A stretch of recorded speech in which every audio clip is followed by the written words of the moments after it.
ETF index mutual funds నేర్చుకుని stock మార్కెట్లో రాణించాలనుకుంటున్నారా? వెంటనే ఈ నెంబర్కి కాల్ చేయండి. Hi sir. చెప్పండి సార్. అంటే మొన్న రీసెంట్‌గా యాక్సిడెంట్ జరిగినప్పుడు కూడా అకస్మాత్తుగా ఆవిడ చందు గారిని చూసి ఆవిడ షాక్‌లో చనిపోయిందని చెప్పారు. అంటే అది ఎంతవరకు వాస్తవం అంటారు? వాస్తవం అంటే వాళ్ళు అక్కడ ఉన్నారు, మేము ఇక్కడ ఉన్నాము. ఆమె వెనుక సీట్లో కూర్చున్నది, ముందు సీట్లో వాళ్ళు ఉన్నారు. సడన్ బ్రేక్ కొట్టే వరకు బాడీకి సీట్ తగిలింది. అది ఓకే సార్. అంటే ఇప్పుడు చందు గారు నార్మల్‌గా అప్పుడు యాక్సిడెంట్‌లోనే బోన్స్‌కి, స్కల్‌కి సంథింగ్ డ్యామేజ్ అయింది. సగం కొన్నిసార్లు మర్చిపోతున్నాను, కోపంతో అద్దం పగలగొట్టేస్తున్నాను, డోర్లు పగలగొడుతున్నాను అని చెప్పారు మొన్న. అంటే ఇది ఇంటికి వచ్చిన తర్వాత కూడా అట్లానే జరిగిందా ఏమన్నా సంథింగ్ అంటే మెంటల్ పరంగా కానీ? మాకు ఈ పవిత్ర విషయం వల్ల 5.5 సంవత్సరాల నుంచి పెళ్లి చేసుకున్న భార్య దగ్గర లేడు, కన్న తల్లిదండ్రుల దగ్గర లేడు, అక్కడే ఉన్నాడు మణికొండలో. ఇక్కడ వస్తలేడు, ఎవరిని పలకరిస్తలేడు. మాయలో పడిపోయాడు. పవిత్ర జయరాం మాయలో పడిపోయి ఆమె మాయలోనే ఉన్నాడు. మన 16వ తారీఖు రోజు వచ్చాడు. వచ్చి చెప్పాడు, మా అందరి సమక్షంలో మాట్లాడాడు, నేను ఇటువంటి పిచ్చి పనులు నేను ఏం చెయ్యా, ఏం చేసుకోను, కాదు నువ్వు చెప్తున్నావు 2 రోజుల్లో నేను ఉంటా, తర్వాత నేను ఉండను అని చెప్పాడు. ఆ భయంతో మేము నిన్నంతా ఏడ్చుకుంటూ కూర్చున్న, ఫోన్ చేస్తే ఫోన్ లిఫ్ట్ చేస్తలేడు. సాయంత్రం 4 గంటలకి ఒక 2-3 5:30 ఆమె ఆ మాయలో పడిన అక్కడే అయిపోయాడు. అయితే నిన్న సాయంత్రం వరకు ఫోన్ చేస్తే ఎన్ని ఫోన్లు చేసినా లిఫ్ట్ చేస్తలేడు.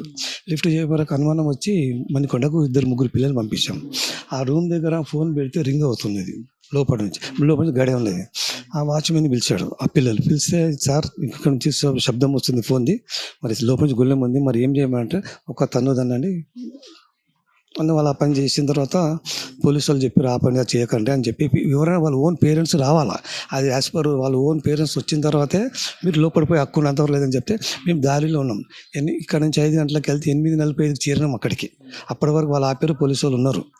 పోయిన తర్వాత, ఎవరు బాబు మీరు అంటే సంగతి, నేను మా కొడుకు సార్ అయినా, ఏం చేస్తామంటే మేము ఇక్కడ దోబీ పని చేస్తాము, ఎక్కడ ఉంటామంటే రెజిమెంటల్ బజార్, మీరు ఓన్ నేటివ్ ప్లేస్ అయినా అంటే ఓన్ పుట్టి పెరిగింది ఇక్కడనే సార్ అని అతను చెప్పిన తర్వాత 2 పోలీసులు కానిస్టేబుల్ వచ్చి అతని బాడీ దగ్గర తీసుకెళ్లారు. చూపించిన తర్వాత అది 10:30-11 మధ్యలో జరిగింది. లోపడే ఉన్నాడు అతను, ఎవరు పట్టించుకోలేదు, ఎవరు చూడలే. మేము సాయంత్రం కూడా పోయే వరకు లేకుంటే కూడా అది అంతే, తెలిసేది కాదు ఎవరికి. ఇక్కడ అంటే లాస్ట్గా ఎవరితో మాట్లాడినా, మీతో ఇంట్లో వాళ్ళతో కానీ ఎవరితోనా?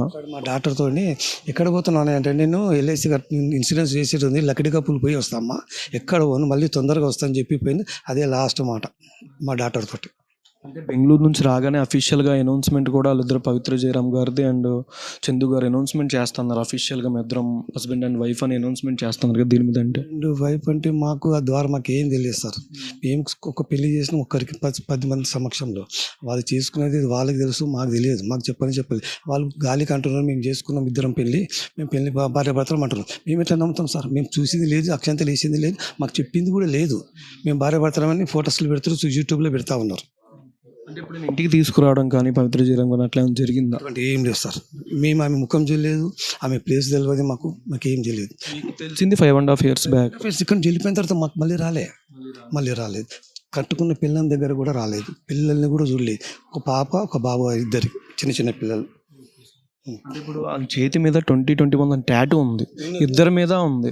అంటే ఏంటి, ఆయిరే కలిసారా లేకపోతే ఏంటని? ఆ టైంలో కలిసారు. దానివల్ల కూడా ఫస్ట్ టైం కూడా గొడవ చేసింది.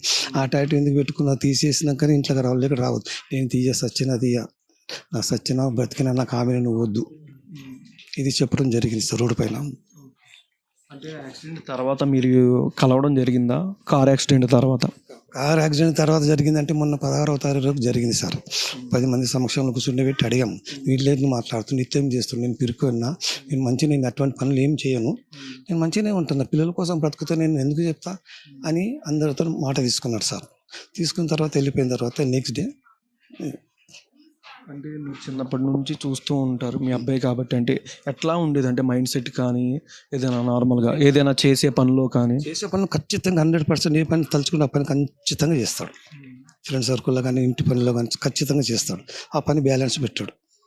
ఇది పవిత్ర మా మైకంలో పడి మమ్మల్ని దూరం చేసుకున్నాడు, భార్య పిల్లలు దూరం చేసుకున్నాడు, ఎవరికి లేదు. ఓకే. అంటే మా పర్సన్ యొక్క ఇంటర్వ్యూలో కూడా చెప్పారు, రేపు May 19 రిలీజ్ అవుతుంది, పవిత్ర గారు ఏం చేసిన వైఫ్ అండ్ హస్బెండ్ స్క్రిప్ట్ 39 ఇది మహోత్సవాల్లో స్క్రిప్ట్ ఒకటి చేశారు, అది రిలీజ్ అవుద్ది. ఇది ఒక హ్యాపీనెస్ ఇచ్చి వెళ్ళిపోయింది నాకు. ఉంగరం కూడా ఇలా తనకు జిమ్ చేస్తూ డైట్ అయితే అది కూడా చెప్పారు. అంటే అని చెప్పాను, అటువంటి విషయాలు ఎందుకు చేసుకుంటాం, హెల్త్గా ఉన్నావు కదా, బాడీ బాగుంది కదా, జిమ్ చేసుకో. కానీ ఇటువంటి లెక్కలు ఎందుకు? 100 మంది సమక్షంలో నువ్వు ఫస్ట్ మ్యారేజ్ కూడా లవ్ మ్యారేజ్ చేశారు, ఫస్ట్ది కూడా. ఇప్పుడు ఇది కూడా ఇట్లనే. అక్కడ వాళ్ళని అనాథలం చేస్తావు, ఇక్కడ వీళ్ళని అనాథలం చేస్తావు. ఎందుకు సార్ బ్రతుకు బతకడము? ఇక్కడ పారిపోయి ఇక్కడ ఉండి మంచిగా ఉండు కదా సార్. అంటే ఏ సంవత్సరం మ్యారేజ్ జరిగింది చందు గారు? 2015 November 29th. అంటే 5 years దాకా ఇంట్లో ఉండి తర్వాత 5 years నుంచి బయట మీ సీరియల్ 39 సీరియల్ స్టార్ట్ అయింది, దాంట్లో నుంచి జంప్ అయిపోయింది. ఇంటికి రావడం బంద్, అయ్యమ్మ వద్దు, కట్టుకున్న పిల్లలు వద్దు. అక్కడి నుంచి ఇక రావడం లేదు, ఇక పిల్లల్ని చూడడం లేదు. ఆయన బతుకుతున్నాడు. ఏమన్నా కానీ మీరు నాకు అదే కావాలి, నాకు అదే దేవత. లైఫ్ అని కూడా చెప్పారు కదా పవిత్ర జయరాం. ఆమెనే నాకు లైఫ్, నువ్వు నాకు వేస్ట్ ఉన్నావు, నాకు వద్దు, నాకు ఆమెనే లైఫ్ అలా చెప్పారు. అంటే ఈ యాక్సిడెంట్ తర్వాత నార్మల్గా ఇంటికి రావడం అనేది జరగల. రెండు నేను ఎందుకంటే ఒకటి డీల్ ఉంది, ఒకటి హౌస్ రెంట్ డీల్ ఉంది. ఆ డీల్ చేసిన దాంట్లో డబ్బులు రావాలి కదా, ఆ డబ్బులు వీని ఆస్తి రావాలంటే వచ్చింది. అది మొన్న 16వ తారీఖు రోజు మొన్న కూర్చుని మాట్లాడితే ఆ డీల్ చేసుకుని డబ్బులు నాకే ఇచ్చిండు. ఎందుకు ఇచ్చిండంటే నేను ఉండలేను, నేను ఉండను డాడీ, నాకు బతుకులేదు అని చెప్పి నేను పవిత్ర దగ్గరికి పోతాను, పిల్లల్ని చూసుకో, ఇల్లు కొని, వాళ్ళకు ఇల్లు లేదు నాకు చెప్పాడు. డబ్బు నా దగ్గరికి ఇచ్చాను. పిల్లలకి కన్న పిల్లలు ఇద్దరు, కొడుకు బాబు. పిలవాలా సార్? అంటే ఇప్పుడు రీసెంట్గా ఆ మీటింగ్ తర్వాత మళ్ళీ ఇంక కలవలేదు, ఓన్లీ మీరు 18th. ఓకే, 2 రోజులు. అంటే మీరు అక్కడ ఇంటికి వెళ్ళి డోర్ పగలగొట్టి లోపలికి వెళ్ళడం అంతే. అప్పుడు పోయిన తర్వాత బాయ్స్తో పగలగొట్టిన తర్వాత పోలీసు వాళ్ళు ఉన్నారు, కానిస్టేబుల్ వాళ్ళు చెప్పిన తర్వాత నా పిల్లలు చేస్తే అప్పుడు మీరు డాడీ కదా, మీరు ఫస్ట్ పోవాలి యాజ్ పర్ రూల్ అంటే, సరే సార్ నేను పోయినా, చూసుకున్నాను, అన్నీ చూసుకో, ఏమున్నది ఏం లేదు, బట్టలు ఇప్పి చూపించారు, పుట్టుమచ్చలు ఇంకెక్కడ మరకలు తగిలాయా, దెబ్బలు తగిలాయా అన్నీ చూశారు. యాక్సిడెంట్లోనే ఆల్మోస్ట్ ఆయనకు బోన్స్ కానీ ఎక్కడ పడితే అక్కడ బాడీ అంతా డ్యామేజ్ అయిపోయింది. నార్మల్గా ఇక్కడ ఇదంతా ఇది డ్యామేజ్ అయింది, ఇది కొన్ని దెబ్బలు తగిలినాయి మళ్ళీ ఈ మధ్యలో. ఎందుకంటే ఈ 5 yearsలో ఎప్పుడు ఇంటికి రాలేదు సార్. అంటే ఎప్పుడైనా మాట్లాడడానికి కానీ పిల్లల్ని చూడడానికి కానీ ఎవరిని పట్టించుకోలేదు అంతే. ఏంటంటే భార్యకి 30,000 ఎవ్రీ మంత్ వాళ్ళ ఖర్చులకు మాత్రం పంపించేవాడు ఫోన్పేలో. అదొకటి గ్యారంటీ. 30,000 ఇస్తాడు ఎవ్రీ మంత్, పిల్లల ఖర్చు, ఇంటి రెంట్, ఫుడ్ ఖర్చు. అంటే మీరు నాన్నగారు కదా, మీరేం అనలేదు ఆ 5 years రాకపోయేసరికి? నాకు చెప్పడానికి నా పెళ్ళాం, నేను ఇష్టం, నేను వస్తారా, మీరు నాకు అన్నం పెడుతురా, మీరు నాకు పెడుతుర్రా, మీకు 10 పైసలు ఇవ్వడు, నెలకు మస్తు సంపాదిస్తారు. ఇది ఇంతకుముందుకు ఈ శిల్ప అనే ఆమె కూడా జీకే మేనేజర్, ఆమె డబ్బులు మస్తు సంపాదిస్తారు. మాకు ఒక టిఫిన్ పెట్టారు, ఒక 10 పైసలు ఖర్చుకి ఇవ్వరు. అలాంటప్పుడు మేమేం చేస్తాం సార్? సీరియల్ ఆర్టిస్టులు ఎవరైనా మీకు హెల్ప్ చేయడం కానీ వచ్చి రావడం కానీ జరిగిందా? రాలేదు సార్, ఇంతవరకు అయితే రాలేదు. ఇవాళ ఇంకా బాడీ వస్తే చెప్పలేము సార్. బాడీ వస్తే రావచ్చు, ఇట్లా మీలాగానే రావచ్చు.